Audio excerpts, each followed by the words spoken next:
Welcome to Entertainment Drive-Thru. Today's special is Raihanna Estrada, California Country Girl. Quiet on the set. Ladies and gentlemen, welcome to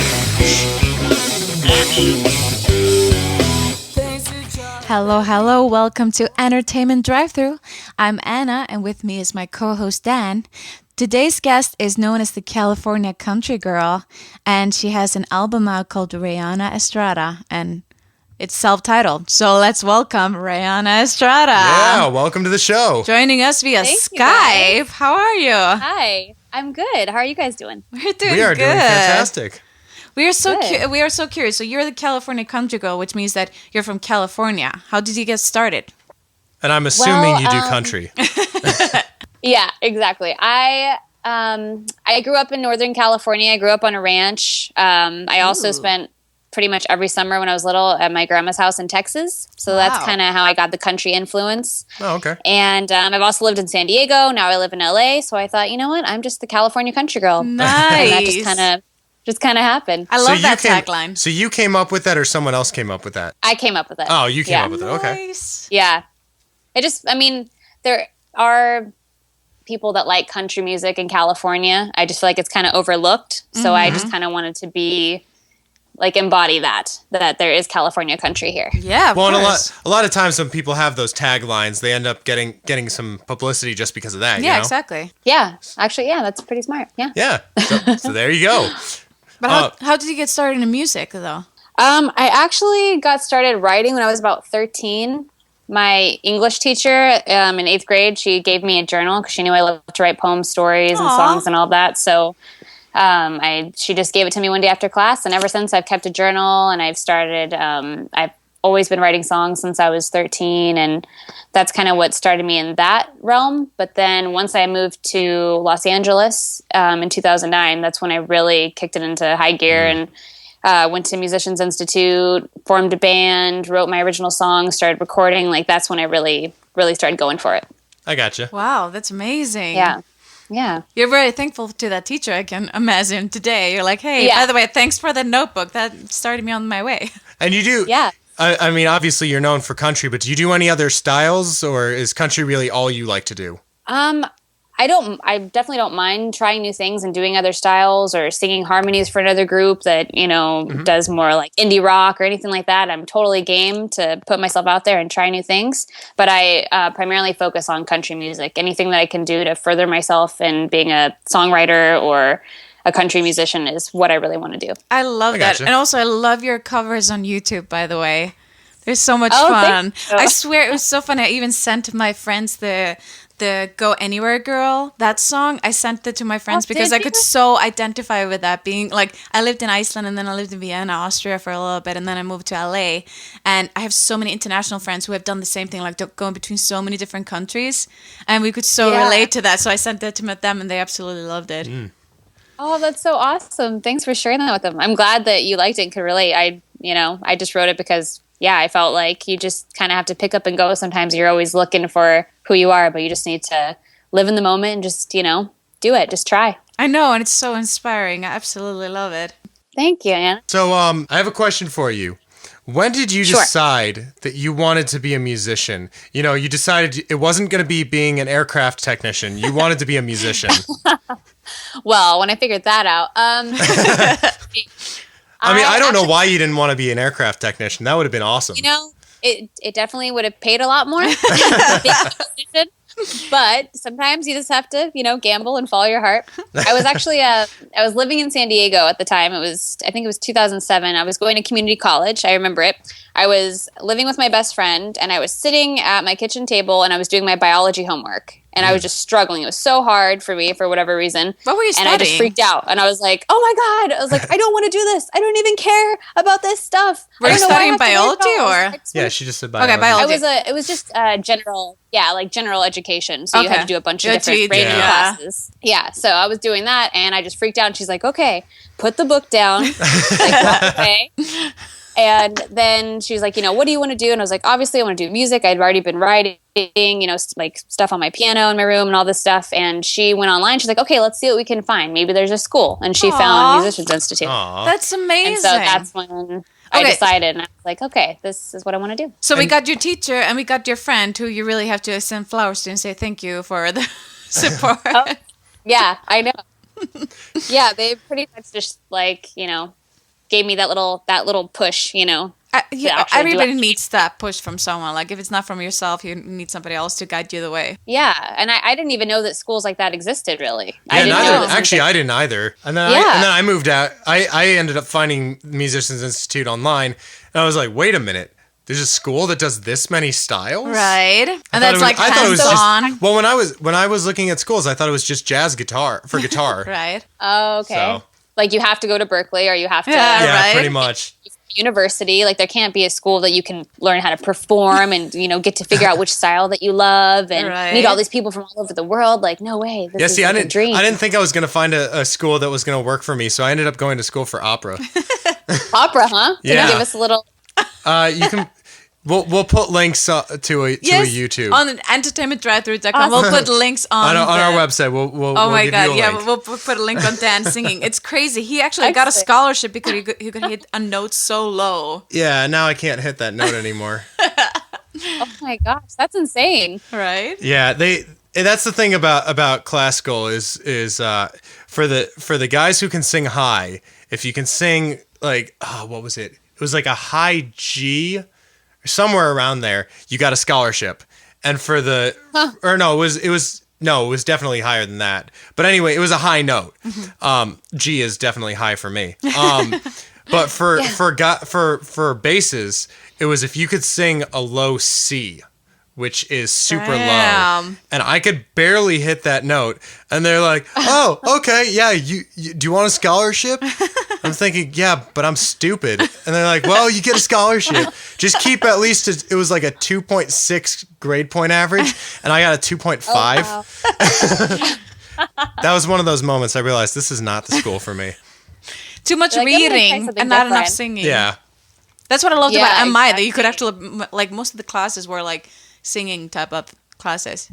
You were doing stuff all the time instead of just reading. Yeah, exactly. I loved that too. It was very like hands-on. You actually got to, try what you're learning all the time. Yeah, but to people who go to schools for this stuff, I like asking this question: what were the classes that you took that you liked, and were there any classes that you took that maybe didn't help as much? One of the classes that I really loved was my artist showcase class. Okay.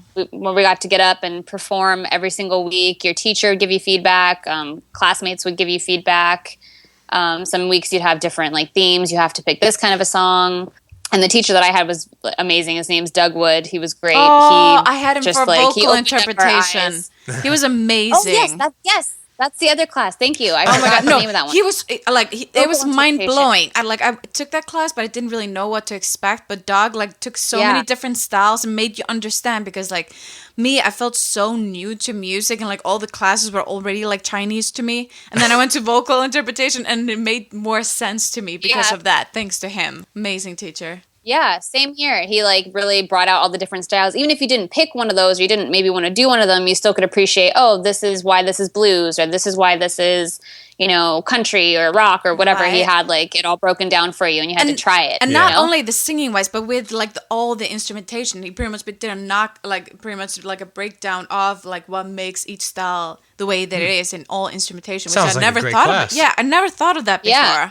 You just listen to music and you're just like, that kind of sounds like reggae, or that kind of sounds like what, and we don't think of what makes it that. That's something I've actually always wondered, because I definitely know people that think that music schools are a waste of time. They're not. I personally think they're fantastic, and I think that if you want to be in music, there's so much you can learn from it. And I understand, I've had people tell me that you don't need to go to a music school, just go on YouTube, which is true to a point. But I like the school because they actually tell you what you should learn, as opposed to having to just know it. And also from teachers who have been in the business that long, and they can actually tell you what works and what doesn't. Oh, yeah.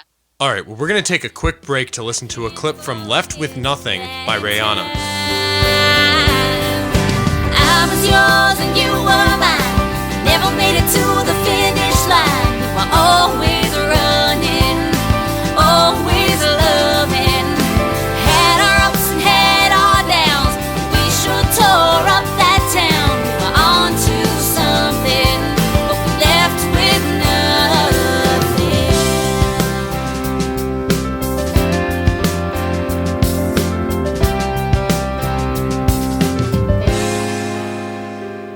So tell us about what is it, La Famos? Is that how it's pronounced? Oh, I was debating this with him. yeah. I was saying La Famos, and he was like, "No, isn't it LA Famous?" I'm like, "Nah, I think it's La Famos." La Famos. Yeah, La Famos. Oh, it is. Okay. Because it looks Yeah. like, the way it's spelled, it looks like it's trying to be LA Famous, but there's no U. Oh, okay. So Yeah. That's where I met Rihanna. Yeah, La Famos. That's where we Oh, met. okay. We were in our Oh, nice. internship there together. It was Yeah, so it much was fun. it was good experience. I learned actually a lot because at the time I was thinking, it doesn't matter like if I'm just I maybe shouldn't just focus on being an artist. I should, I should join this like PR company and try to see what I can get out of it. Maybe I Right. could pursue it later because it's in music. So if it has anything to do with music, I should love it. and if anything, And it's then I networking. realized I didn't. It was networking, and like I had already known Hunter. I had met him previously, and I just realized then like to hear how passionate he was to talk about it, that I wasn't as passionate. I didn't have that same passion for it. I could appreciate it, and I thought it was an amazing experience, and I did learn a lot being there. But I realized that I didn't want to necessarily just sit and look for other artists, and Right. do the A&R thing. I wanted to focus on myself. I can so identify with that because I've taken like different internships and stuff like that, and at every place I'm like, nah, it's not for me. Like I tried out different things. It's so funny how sometimes you have to go that route, but you learn at each one of the companies, you learn something new or like get some connection or. But yeah, helping or others something. is not for everyone. Yeah. No, that's the thing. Like, I don't mind helping other musicians, like, in my day-to-day life. Like, I always do. I send Yeah. out, like, Yeah, if I I see a understand. gig or if I see... But just there, for some reason, I just felt like I don't want to do this as, like, an actual job. I want to do it in my own life for Oh, people, yeah. but just not, like... I just had this idea that if it had anything to do with music, that I would be totally fine in doing it. Right. It doesn't matter if I make it as an artist, and it's fine if I'm not, like, recording or doing gigs, and I could just do that, and that's cool. But Yeah, then that's- I realized True with that's you. not it. That's something Anna does a lot of. Anytime she sees a post that's perfect for a friend, she always posts it to their Facebook. I have to. It's like ingrained in me. I'm like looking through. Yeah. Anyway looking through posts, and if I see something that I think of, just immediately I sent that, and it was really cool because like when you feel such like you feel so. I don't know, not honored, but when somebody gets a gig from that, you're like, oh my god, I helped them. I helped. Yes. You get Oh such my a gosh, I feel kudos. the You're like, same oh, way. it feels so nice. But did you learn a lot about social media from there? Because you're really active on social media, like the YouTube thing, and Facebook and Twitter and all that. Yeah, I learned that it's very important, and I always remember, Hunter talking about like his artists and saying, like they really need to be posting on their Facebook page more. They're not doing it enough. They need to be doing it at least 2 times a day. And I was sitting there like, typing, and I'm like, oh my god, like, I don't post 2 times a day. I was like, that's what you're supposed to do? Like that's the rules? I was like, I didn't know. No, I thought it was And better when it was like a lot of times, so especially on Twitter. Then what are things that you do on Facebook? Because I mean that kind of is like a big mystery still to me. Is everyone has their theory of what you're supposed to do on Facebook. I definitely try to promote myself through Facebook, but not promote myself in the way that I'm posting it 400 times a day. Right. That was my issue. Not about it.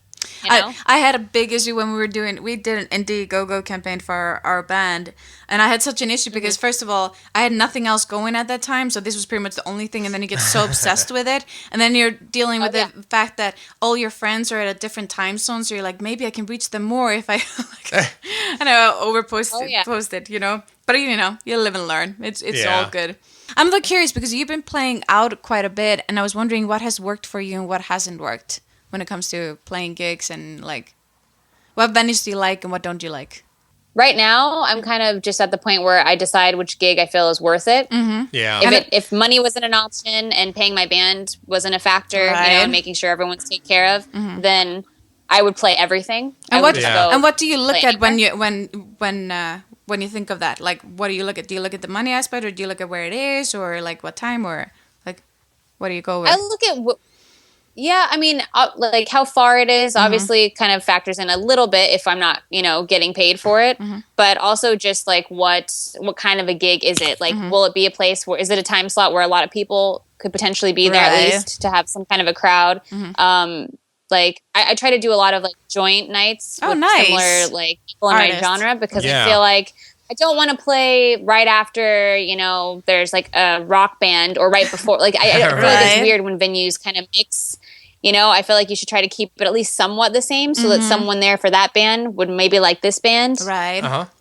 So that it can kind of be more like cohesive. But Absolutely. but I mean, I love to play at, there's a gig, there's a venue called Wits End in Venice, and I played there once and I liked it. It's more of like a listening room, so it's a smaller room. They have a piano there, they have a drum kit, it's more like kind of like low key, but when I played there were a lot of people. It was a country night, but a lot of people came out. And there is potential to make money at a gig like that, if you bring a certain amount of people in the door. But it wasn't the same vibe as like the Hollywood scene. Right. You were still far enough away that like, okay, if you bring this many people, you can get money, but it wasn't as like schmoozy and, like sell 200 tickets, Right. Oh my goodness. Now, are there any venues out here that are specifically good for country artists? Yeah, there's a ton. There's actually one right down the street from me on Magnolia. It's called Joe's American Bar and Grill. That place is awesome. They have like country, Americana. They have swing music, rockabilly. They have all that kind of stuff. And there's also other places, the Cowboy Palace that's out in Chatsworth. I heard about that place. Okay, yeah. Yeah, it's cool. It's really, really cool. You almost are just like, you can't even believe like you're this close to like... or that you're in LA when you're at this place, because it's just such a like awesome. Old, like there's like a huge dance floor. People are so they do line dancing. Oh my god, we have to go there just to see the scene, just to go out a little bit. Awesome. That sounds so cool. And there are a ton of other ones. I just can't think of them all right now. I mean, there's definitely like, I'm going blank. But there are country venues. You just have to get a little bit more like outside of LA. Like as far as in Hollywood, I like zero that I can think of. Do you have any specific site where you look up the gigs? Because I've taken like Chris Fletcher's courses at MI, and there were certain sites that she recommended. Do you have any sites that you look up to? I just there's one site, I don't know exactly what it's called right now, but it's a festival and fair site. So you can look up all the festivals and fairs in like Northern California, Southern California. Nice. So I just look at that, and then I look at like what times, like what dates they're playing. Then I go to their website and try to find like the contact information. So that, and then just like sometimes just sitting there like on Google and seeing what I can find, like country, country night or like country venue. And just looking for, or biggest country festivals. I've even looked for country. I've applied for stuff that's just like so obnoxious and ridiculous. But like applying for, they have like a huge country festival in Brazil. Nice. And I applied for it. I was like, I don't even speak Portuguese, but I'm just going to apply anyway. Can't hurt, right? Who knows? That's kind of my like motto. Just throw everything at the wall and see what sticks. I like that. It's better if somebody sees your name and at least like has you in their database than to you just be like you wouldn't be on their radar, So what would you say though is your biggest challenge? What has been your biggest challenge, and how did you overcome it? My biggest challenge, I guess I would have to, I'd have to say when I was 19, both of my parents passed away. Oh, and sorry to hear that. Yeah, that's okay. And so at that time I was still like, 19, figuring out life, didn't know what I wanted to do, going to school, working at Chili's, awesome. And, it just made me even more thankful for everything that I have and to really go for your dreams. I feel like too much we all sit around thinking that like, okay, well, I have this plan that I really want to do, but I'm going to do like the plan B because that'll work. And I know that'll work. Right. Yeah. But you don't always get, there's not always a later to like, okay, well, I'll do this for my security now, and then I'll try the other thing later. Yeah. It's like, you don't always get a later. So I think that was a good lesson for me. It was just kind of hard because like not having that support system and that safety net, and the people that are always like, that think you always expect you to do great and think you do great no matter what. Even when you fall down, they're there to pick you back up, But I mean, thankfully I had, amazing friends, and I love that your friends pushed you. Like, I love that your friend pushed you to MI. Honestly, like that's amazing that your friend had that much faith in you. Like, come on, you just do it. Yeah.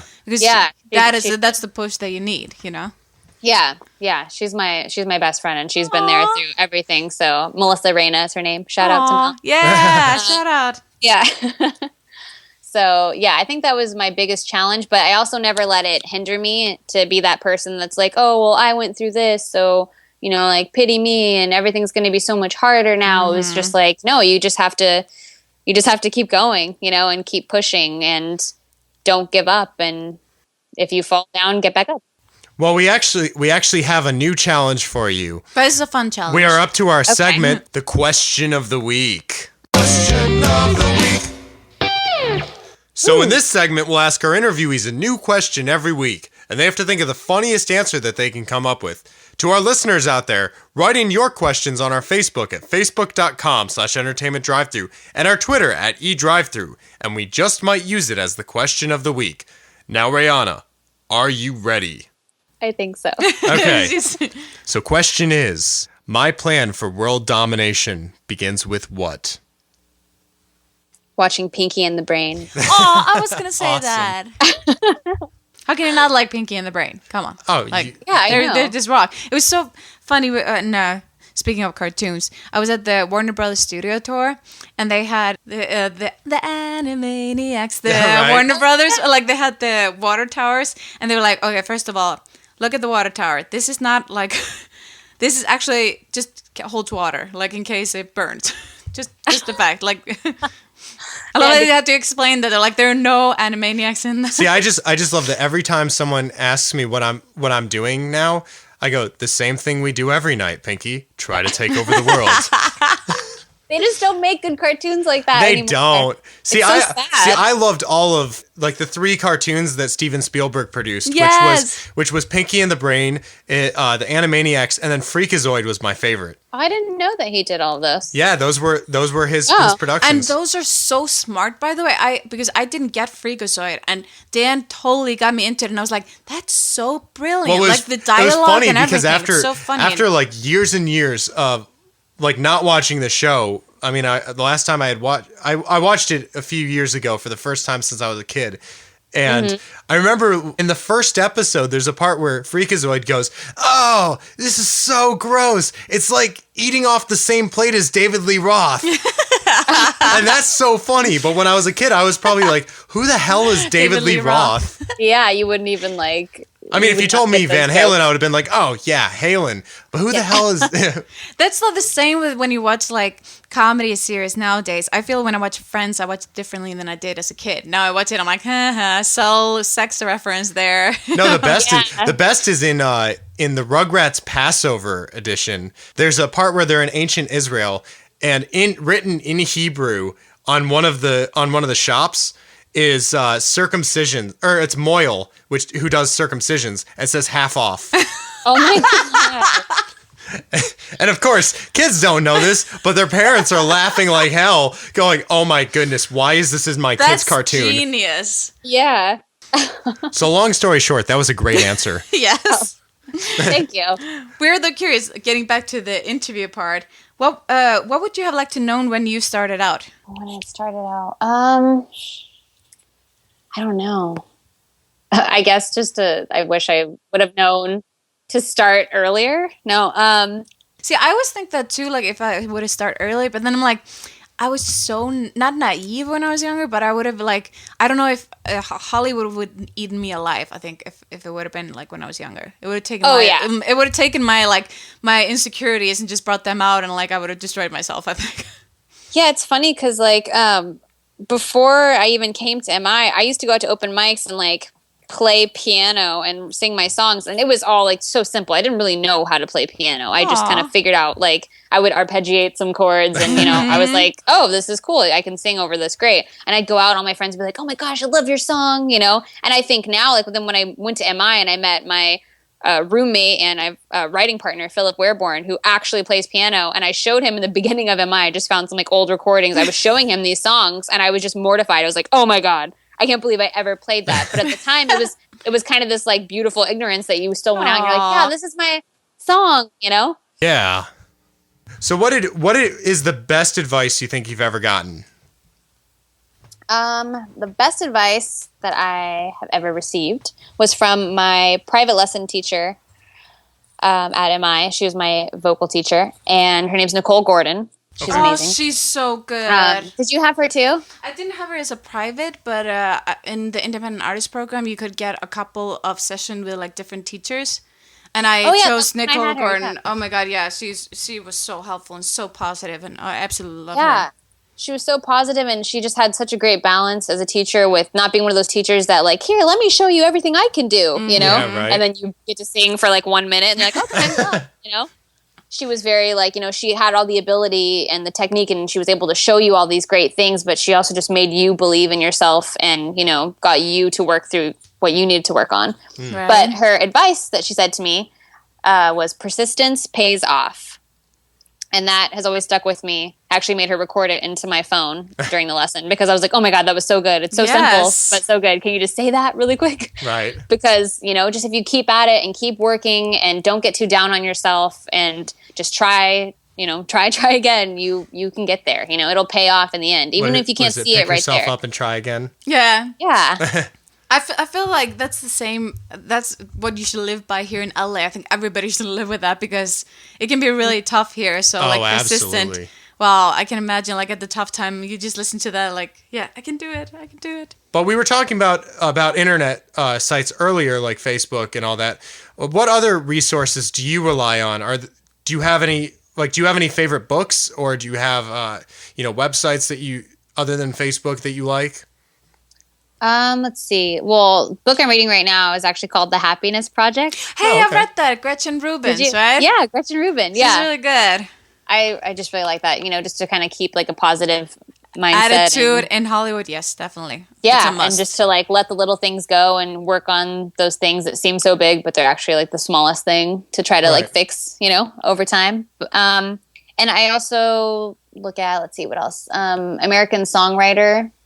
Nice. I think it's americansongwriter.com, and they just post like, sometimes they'll post like the songwriters going into detail of why they wrote a song, or that's there's really just a bunch cool. of different That's really cool. different articles, and honestly, like I learn a lot from going on YouTube, and just like even Twitter has been very helpful to find like songwriters. Like I'll be looking at something like some Twitter thing for somewhere in Nashville, and then 3 more people pop up, and it happens to be one of the songwriters that, you know, I really admire, really like. Wow. So I just kind of like, I follow these people, and I see where they play. I watch what they do. I watch their videos about, you know, of people filming them live or them giving songwriting advice. Now, how do you, I mean, obviously that's one way, but how else do you work Twitter?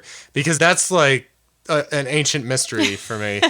I never understood it. It took me a while too, honestly. Like I had Twitter for a while, and I never did anything on it. I was just like, I don't get what this thing is. You know, I don't get what I'm supposed to do. And then I realized it's like a very small, like brief way to follow people and to reach out to, you know, some people that are, you know, because really successful. I get it for the successful, like I get it for celebrities. It's like a gold mine for celebrities, because then people can follow them and they can interact if they want to or not. You know what I mean? Yeah. Because I remember when Twitter first came out, and on TV they had all those ads, and people were like, woke up, next tweet, got out of bed, next tweet, ate some fried waffles, get up. Then that next tweet, went to the bathroom. Now I get why you hate it. Really, I don't need to know all this stuff, nor do I want people even knowing when I go to the bathroom. Yeah, some of it, like, depending on how you use it, I use it more like a tool, I think, you know? I mean, I do post, like, random things sometimes, or, like, here, like, check out my video, or check out this cool article, or, you know, whatever. But, check out yeah, these fried waffles. Yeah, check out these waffles, take a picture. Like, yeah, just using it more like a tool instead of, like, to post, like, every, like, thing you'd put on Facebook, like a Facebook status, you know? Right. Well, this next question is actually one of my favorite questions. I love asking people this, not even in interviews. I just love asking people, who are some of your favorite musicians? Like, who inspired you to be who you are? Definitely, there's this country singer. Her name's Jody Messina. Okay. And another country singer-songwriter named Phil Vassar. When I was growing up, I, like, you know, the whole, like, 90s country, they were kind of ruling the radio for a little while. And I loved her voice. It's so powerful. She's, like, such a great singer. And his songwriting, every time I'm just like, God, that's so good, or God, that's so clever. You know, like, how'd you think of that? So, like, listening to them. And nowadays, I've been a Miranda Lambert fan for a long time. She's, you know, just very real artist, and she's easy to connect with, and, like, ridiculously talented, great to watch live, good songwriter, you know, so there's just a lot to look up to. And she's just seems like she's a really cool and great person. So they're both really awesome. I've been listening to a lot of other bands that I just find on on Facebook or Spotify. I always love hearing new music. I'm never just like, oh, I have to listen to them because they're mainstream. Or I turned on the radio and that was thrown at me, so I like it now. Thank you. We just wanted to thank you before we go. Where can people reach you? You can find me, like you said, all the social media sites. So I have Facebook / Raihanna Estrada Music, YouTube / Raihanna Estrada, Reverb Nation, SoundCloud, Twitter, all, / my first and last name. So you can find me on all those sites. I also have my EP on iTunes. Nice. So if you want to check that out, it's on there. It is for sale. Nice. Yeah. All right. Well, thank you so much, Raihanna. It's been a huge pleasure having you on the show. Thank you guys. Yeah. Oh my gosh, it was so fun chatting with you. Yes. I love this. And for more information on Raihanna and the podcast, go to entertainmentdrivethru.com and subscribe on iTunes. Like and follow us on Facebook at facebook.com/entertainmentdrivethru and our Twitter and Instagram @edrivethru. I'm Raihanna Estrada, and you've been listening to Entertainment Drive-Thru.